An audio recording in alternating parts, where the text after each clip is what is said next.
हमारे यहाँ क्या भाई बहन का विवाह हो सकता है? बताओ। नहीं, क्यों नहीं होता जानते हैं? कुछ लोगों में हो जाता है, कुछ लोगों में भाई बहन का भी विवाह हो जाता है, जैसे बुआ की लड़की है, मामा का लड़का है, ऐसे ये भी तो भाई बहन होते हैं ना, फिर भी लोग विवाह कर लेते हैं। हमारे यहाँ नहीं होता सनातन हिंदू संस्कृति में। बताओ क्यों? हमारे यहाँ क्यों नहीं होता भाई बहन में विवाह? बहुत सारे अन्य धर्मों में हो जाता है, क्यों नहीं होता हमारे यहाँ? हमारे यहाँ इसलिए नहीं होता। अच्छा, कुत्ता बिल्ली में भी विवाह हो जाता है। कुत्ता बिल्ली को थोड़ी पता कि ये हमारी माँ है या हमारी बहन है। क्यों जी? कुत्ता बिल्ली को भी नहीं पता होता। जो उसकी बहन है वो उसी के साथ रमण कर लेता है, जो उसकी माँ है कुत्ता बिल्ली उसी के साथ रमण कर लेते हैं, क्योंकि वो जानवर हैं। और आज यही लक्षण यदि इंसानों में होने लग जाएं तो उन जानवरों में और इंसानों में अंतर क्या रहेगा? इसका मतलब ये है कि जो मनुष्य हैं केवल वो लोग मनुष्य कहलाने के योग्य हैं जिनके पास ये विवेक है कि क्या सही और क्या गलत है, जो सही गलत का निर्णय कर सकें। और सही गलत का विस्तृत निर्णय यदि किसी ने किया तो हमारे सनातन धर्म में, हमारे वेद पुराणों ने करके दिया कि किनसे तुम्हें विवाह करना है, विवाह किससे नहीं करना, किन के साथ रहना, किन के साथ नहीं रहना, क्या खाना। हमारे यहाँ खाने पीने का विधान, अच्छा दूसरों के यहाँ खाने पीने का कोई विधान नहीं, कुछ भी सुअर खाओ, मुर्गा खाओ, बकरा खाओ, जो मन पड़े लोग खाते हैं। हमारे यहाँ ऐसा नहीं है, हमारे यहाँ विचार है। अब ये बताओ कि मूर्ख आदमी विचारवान होता है या समझदार व्यक्ति विचारवान होता है? जोर से। अरे जो विचारवान होगा वो समझदार ही होगा। मूर्ख आदमी विचारवान हो जाए तो समझदार नहीं हो जाएगा। समझ रहे हैं? हम सनातनियों के पास क्या है? खाने का विचार। हमारे यहाँ सवेरे जागने का विचार है, जल्दी जागो। खाने पीने, सोने, जागने, उठने, बैठने, बोलने, बताने का विचार हमारे सनातन धर्म में है। अन्य धर्मों में इतना विचार नहीं होता, हाँ या ना? हमारे यहाँ विवाह में बहुत सारा विचार होता, अन्य धर्मों में इतना कुछ विचार। इसका मतलब क्या है? इसका मतलब ये है कि मनुष्य तो बहुत हैं, और मनुष्य होके भी आज भी उनके आचरण जानवरों से मैच कर रहे हैं, तो वो मनुष्य रूप में जानवर ही हैं, जिन्हें ना खाने का ज्ञान, ना विवाह करने का ज्ञान, किससे करना है किससे नहीं करना, किसके संग रहना है किसके। हमारे यहाँ ये मानव का शरीर जो मिला है ना, भोग भोगने के लिए नहीं। हम लोग बहिर्मुखी नहीं है, हम लोग अंतर्मुखी हैं। हमारे यहाँ भगवान राम ने विवाह कितने किए जरा बताओ? भगवान राम ने कितने विवाह किए? जोर से। राम जी के पिता श्री दशरथ जी ने कितने किए थे? जब उनके पिता ने 3 किए तो राम जी भी तो कर सकते थे 3, 4, 10, 20। राम जी ने 1 विवाह किया और हम जैसे लोगों को मैसेज दिया कि भैया तुम्हारा ये मानव शरीर जो है ये विवाह करने के लिए नहीं, 1 विवाह कर लिया पर्याप्त। 1 विवाह भी क्यों? अच्छा बताओ, हमारे यहाँ विवाह क्यों होता है? आपका भी विवाह हुआ है, बताओ क्यों हुआ विवाह? आपका विवाह हो चुका, क्यों हुआ आपका विवाह? विवाह के पीछे का कारण क्या है? साइंटिफिक उद्देश्य बताओ।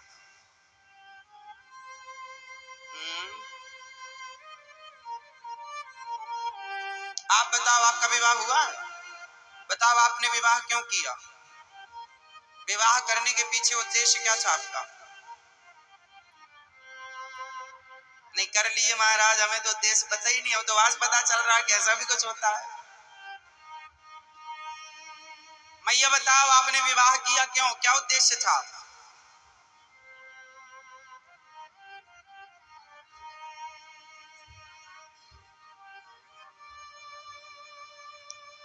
आपका विवाह हुआ, बताओ क्यों किया आपने विवाह? विवाह के पीछे उद्देश्य क्या था? सृष्टि चलाने के लिए। तुम ना चलाओगे तो सृष्टि नहीं चलेगी। धन्य है। सृष्टि तो कुत्ते बिल्ली भी चला रहे हैं फिर यदि सृष्टि चलाने के लिए तुमने विवाह किया है। आप बताइए, कोई बताएगा विचार? इसलिए कहते हैं हमारे यहाँ विचार है, विचार। तुमने विचार किए बिना बोला, तुमने विचार किए बिना शादी की, क्योंकि विचार है ही नहीं। आप बताओ विवाह क्यों किया आपने? परिवार के लिए। किसी का उत्तर सही नहीं है। आप लोगों के बाल पक रहे हैं विवाह के बाद से, लेकिन आज तक ये नहीं विचार कर पाए कि हमने विवाह किया क्यों है, विवाह के पीछे का उद्देश्य क्या है। सबसे पूछ लो, तुम्हारे बाप दादे भी ना बता पाएंगे। तुम तो ठीक हो कि ये सब है, पता नहीं है क्यों किए। आज हम बताएंगे कि विवाह के पीछे का उद्देश्य क्या होता है, क्या रीजन है, क्यों विवाह किया जाता है। हमारे यहाँ विचार है, और वो विचार आजकल आप लोग नहीं करते किसी चीज में। इसलिए थोड़ा विचारवान बनो, थोड़ा विचार किया करो, थोड़ा एकांत में बैठ के हर चीज का चिंतन और मनन किया करो, तो उत्तर अंदर से ही आ जाएंगे। बाहर से तुम बहिर्मुखी हो, बाहर से कुछ नहीं मिलेगा, सब भीतर है। अंतर्मुखी बनो, सब भीतर से ज्ञान मिलता है। विवाह क्यों होते हैं, हमने विवाह क्यों किया? अब आप लोगों ने तो कर लिया, पता ही नहीं क्यों विवाह किया। अब मैं बताता हूं कि विवाह क्यों किया जाता है, विवाह का मूल उद्देश्य क्या है। किस किस को सुनना है? सबको सुनना है। अभी तक पता था कि नहीं? कभी विचार नहीं गया ना इस तरफ। सब बच्चे पैदा कर रहे हैं, अपन भी करो। सब कमा रहे हैं, अपन भी कमाओ। सब खा रहे हैं, अपन भी खाओ। सब सो रहे हैं, अपन भेड़ों की चाल चल रहे हो आप लोग। सब कर रहे हैं सबके जैसे। आप अपने जैसा क्या कर रहे हैं? आपका अपना विचार क्या है? आपका अपना कोई विचार नहीं है, क्योंकि आप विचारवान नहीं हैं। आपको विचारवान बनना पड़ेगा। जब तक विचारवान नहीं बनेंगे तब तक जीवन में आनंद नहीं होता, शांति नहीं होती, जिसे कहते हैं आत्मज्ञान। आत्मज्ञान क्या है, कैसे आएगा? इन्हीं विचारों से आत्मज्ञान का बोध होता है। अभी आप समझ जाएंगे, सुनिए। विवाह हम लोग इसलिए करते हैं क्योंकि विवाह नहीं करेंगे तो हमारा मन स्त्री और पुरुष में लगा रहेगा। ये बात सबके लिए नहीं है, बड़े बड़े साधु संत ऐसे भी हैं जिन्होंने विवाह नहीं किया, लेकिन फिर भी 99% लोगों के लिए ये सिद्धांत लागू है कि आपका मन भटक रहा है। स्त्रियों का भी पुरुषों में जा रहा था, पुरुषों का भी स्त्रियों में जा रहा था। विवाह नहीं होता तो मन की चंचलता जरूरत से ज्यादा हो जाती है। तो फिर क्या किया कि हमने विवाह कर लिया। तो विवाह करने से फायदा क्या हुआ? जो हमारा मन अनेक जगह पर जाता था, अब वो हमारी पत्नी पर केंद्रित हो गया, एक पत्नी पर, और स्त्रियों का एक पुरुष पर केंद्रित हो गया। जो मन अभी बहुत सारी जगह जा सकता था या जाने की संभावना थी, तो वो मन एक जगह केंद्रित हो गया। मतलब बहुत सारे भटकाव से आप बच गए। शादी करने के बाद क्या बच गए? अब मन एक पत्नी में लगा, एक पुरुष में लग गया, एक स्त्री में लग गया। अब क्या तुम दोनों साथ में रहो और साथ में रहकर आप संसार का सुख लो, संसार के सुख का आनंद लो, और आनंद लो, भोगों का आनंद लो, और लेकर देखो, लेकर विचार, सुख लेकर कल के लिए तैयार ना हो जाओ, बल्कि भोगों का सुख लेकर ये विचार करो कि इससे हमने क्या पाया। ये विचार करो कि आज हमने भोगों का सुख भोग कर क्या आनंद लिया, इस सुख से हमें क्या मिला। विचार करो, और कल भी हम भोगेंगे, तो क्या मिलेगा कल? परसों भी हम भोगेंगे, क्या मिलेगा हमें? नरसों भी हम भोगेंगे, क्या मिलेगा हमें? 1 महीने बाद भी भोगेंगे हम संसार के सुखों को, क्या मिलेगा हमें? पत्नी के साथ रहो, संसार का सुख लो और धीरे धीरे उस सुख से मन हटाओ, ना कि उस सुख में और मन लगाओ। भोगों में मन लगाओ मत, भोग कर देख लो भोगों को कि कितना सुख मिला। कल भी तो भोगे थे, पिछले साल भी तो भोगे थे, आज भी भोग रहे हो। शादी हुई तुम्हारी 10 साल हो गए, 10 साल से यही भोग भोगते चले आए। 50 साल हो गए तुम्हारी शादी के, 50 साल से यही भोग भोगते चले आए। पाया क्या? हाथ क्या लगा? कितना सुख मिल गया तुम्हें? क्या मिला? कभी विचार किया आपने? नहीं। पत्नी के साथ रहो, और ये विचार पुरुष नहीं स्त्रियां भी करें कि तुम्हें सुख क्या मिला। पुरुष भी विचार करे तुम्हें सुख क्या मिला। इसलिए अब इसमें सुख नहीं है भैया, ये केवल तुम्हें ठगने के लिए ईश्वर ने माया बनाई। बहुत सुख मिलेगा, मिल रहा है, क्षणिक सुख के लिए सारी जिंदगी बर्बाद हो जाती है। इसलिए गृहस्थी का मूल उद्देश्य है कि आप सुख लो और धीरे धीरे पति पत्नी दोनों अब अंतर्मुखी होकर भोगों से मन हटाकर और भगवान में मन लग जाए। फिर तुम्हारा मन, फिर तुम कपड़े उतार के रहो और बाजार में तुम निर्वस्त्र होकर निकलो, तो भी तुम्हारा मन किसी स्त्री और पुरुष को देखकर मन कभी उद्विग्न ना हो, व्यथित ना हो। इस तरह से मन की साधना करने के लिए, इस तरह से मन को एकाग्र करने के लिए विवाह किया जाता था। लेकिन आज का विवाह केवल भोगों को भोगने के लिए किया जाता है, उद्देश्य गलत हो गया। इसलिए भोगी संतानें पैदा होने लगी। पहले के लोग विवाह के पीछे मन को साधते थे, इसलिए उनकी संतानें भी योगी हुआ करती थी, भक्त और भगवान हुआ करते थे। आज तुम कुत्ते बिल्लियों की तरह भोग भोग रहे हो, केवल तुम्हें शारीरिक सुख मिल रहा है, बस इससे ज्यादा तुम सोच ही नहीं पाते, विचार ही नहीं है तुम्हारा। क्या सोचोगे इससे ज्यादा?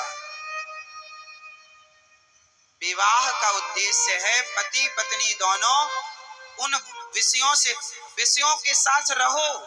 कीचड़ के साथ कमल रहता है, पत्नी के साथ रहना है, छोड़ना नहीं है घरवाली को, पति के साथ रहना है। पर रहते हुए अब धीरे धीरे भैया 10 साल हो गए, 20 साल हो गए तुम्हें भोग भोगते, कब हटेगा तुम्हारा मन? और सुनो, तुम्हारी 10 शादी और हो जाएं, 20 शादी और हो जाएं, और उनके साथ भी तुम भोग भोगोगे तो भी तुम्हारा मन तृप्त ना होगा। ये मन लुटेरा है, हमारे समय को लूट रहा है। इसलिए मन को भोगों से हटाकर भगवान में लगाओ, यही सच्ची गृहस्थी है। और फिर धीरे से आप पूर्ण रूप से मन हटा लेना और ईश्वर में पूर्ण रूप से समर्पित हो जाना, ये गृहस्थी है। अब कहो कि महाराज गृहस्थ में है तो बच्चे तो होंगे। हाँ, हम ये थोड़ी कह रहे हैं बच्चे मन ना पैदा करो, करो बच्चे। जैसा कि आप कहें कि हम संतान उत्पत्ति के लिए शादी नहीं जी, तुम शादी करो मन को केंद्रित करने के लिए, संतान तो उत्पन्न हो ही जाएगी, तुम्हें कुछ नहीं करना, संतान तो हो ही जाएगी। अब संतान कैसी है वो मैं आपको बताऊं। किसान खेत में गेहूं बोता है, बोलो हाँ, बोलो हाँ। किसान खेत में गेहूं बोता है, तो जब किसान खेत में गेहूं बो देता है तो उसे 4 महीने बाद फसल मिलती है गेहूं की। लेकिन एक चीज किसान को फ्री में मिलती है, बताओ वो क्या है? आप बताओ। कोई नहीं बताएगा, जिनसे पूछेंगे वही बताएंगे।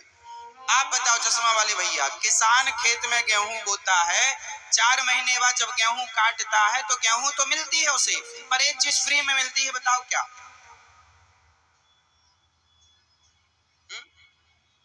क्या किसानी करते हो आप? तो कैसे किसान? हाँ, क्या? भूसा। क्या? किसान ने खेत में बोया बीज, गेहूं बोया, तो 4 महीने बाद क्या कटी? गेहूं, फसल आई गेहूं। गेहूं के बदले गेहूं तो मिलेगा, लेकिन भूसा फ्री में मिलेगा, उसके लिए किसान को प्रयास करने की जरूरत नहीं है, वो फ्री में मिलता है। उसी तरह तुम भगवान को प्राप्त करने के लिए शरीर पाए हो, शादी किए हो मन को केंद्रित करने के लिए, और भगवान में मन लगाओ। ये परिवार, ये पैसा, ये बच्चे तो भूसे की तरह है, ये तो मिलेंगे ही, जाएंगे कहाँ। जब तुम भगवान में मन लगाओगे, शरीर का सदुपयोग करोगे, मन को साधोगे, तो ये परिवार भूसे की तरह है। शरीर मन को कहाँ लगाना है? जोर से भगवान में। मन भगवान में लगाओ, बेटा तो होगा ही। बेटा बेटी तो विकार है, भोगों के बाद जो विकार होता है वो विकार है, वो तो होएगा, जाएगा कहाँ। इसलिए बेटा बेटी होंगे, उन्हें भी संस्कार दीजिएगा और बड़े प्रेम से उनमें मन ना लगाओ। रुपया कमाओ, पैसा कमाओ, परंतु मन भगवान में लगा रहे, क्योंकि ये शरीर अब गया तो 84 लाख योनियों के बाद मिलेगा, मतलब करोड़ों वर्ष बाद। एक शरीर को, एक मनुष्य शरीर को पाने के लिए कितना लंबा तय करना पड़ता है टाइम, समय? कम से कम हजारों करोड़ वर्ष। कितने? हजारों करोड़ वर्ष के बाद एक बार ये मानव शरीर मिलता। करोड़ों वर्ष लग जाएंगे तुम्हें भटकते 84 में, करोड़ों वर्ष। सोच लो ना, देख लो, जैसे हमारी उम्र है 100 साल, माना कि फॉर एग्जांपल 100 साल हमारी। अब यदि 100 साल के बाद हम यदि अगले जन्म में हम गलत काम किए और 84 में पड़ गए, तो नाली का कीड़ा, 1 लाख बार नाली का कीड़ा बनना पड़ता है। जन्म लो मर जाओ, जन्म लो, तो 1 लाख बार नाली का कीड़ा बनने में कितना समय लगेगा? यदि एक नाली के कीड़े की उम्र, यदि एक कीड़े की उम्र 2 दिन भी जीता होगा, नाली का कीड़ा कितने दिन जीता होगा? 5 दिन जीता होगा, 10 दिन, मैंने पता नहीं किया, लगभग यही उम्र होगी। मच्छर 1 दिन भी पैदा होके मर जाता है, बुढ़ा होके, है ना। मक्खी की उम्र 5 दिन की होती है, 3 दिन की होती है। कुत्ते की उम्र 25 साल की होती है लगभग।